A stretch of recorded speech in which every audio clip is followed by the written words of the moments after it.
The Holy Gospel according to Luke. Then a teacher of the law came and began putting Jesus to the test. And he said, "Master, what shall I do to receive eternal life?" Jesus replied, "What is written in the law? How do you understand it?" The man answered, "It is written, 'You shall love the Lord your God with all your heart, with all your soul, with all your strength, and with all your mind, and you shall love your neighbor as yourself.'" Jesus replied, "What a good answer! Do this, and you shall live." The man wanted to justify his question, so he asked, "Who is my neighbor?" Jesus then said, "There was a man going down from Jerusalem to Jericho, and he fell into the hands of robbers. They stripped him, beat him, and went off, leaving him half dead. It happened that a priest was going along that road and saw the man, but passed by on the other side. Likewise a Levite saw the man, and passed by on the other side.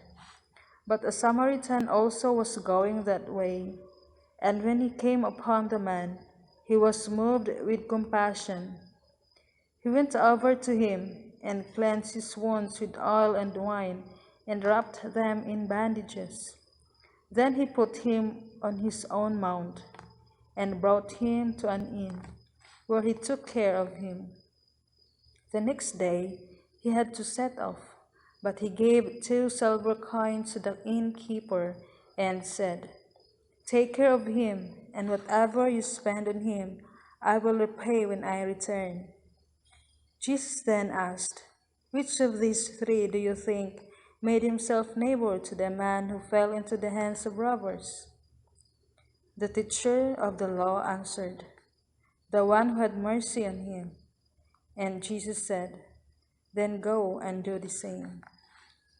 The Gospel of the Lord. Teacher, what must I do to inherit eternal life? The Lord has placed us many opportunities to inherit eternal life in our daily life. In a simple but meaningful way, He gives each one an endless opportunity to see the needs of others.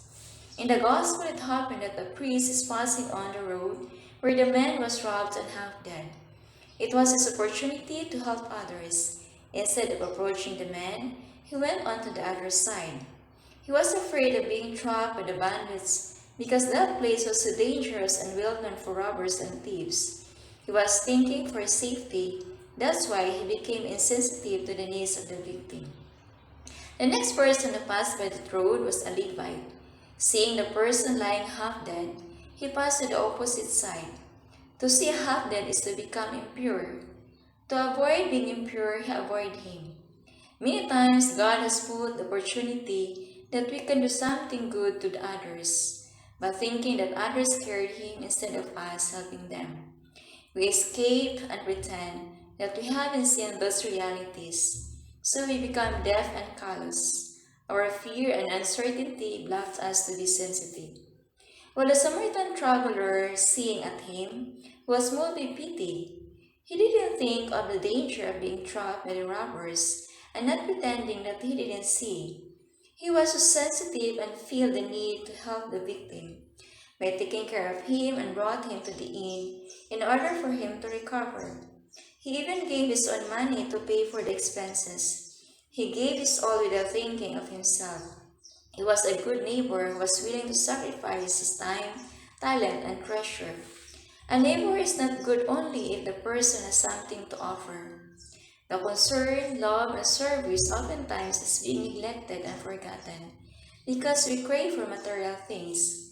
Living in the community, spending time together during recreation, sharing the talents of each one that complements our being limited, can make the living in the community more beautiful and meaningful. So then, we treasure the relationship of being a sister in the community as one family. By doing so, we become a closer neighbor to each other. Who is my neighbor? That was the question Scholar raised. I could say my neighbor is the one I am seated next to me in prayer time, meal time, and recreation time. It's not the one outside the community, since charity begins at home. Let me end my reflection. Lord, may I become a good Samaritan to my sisters in need.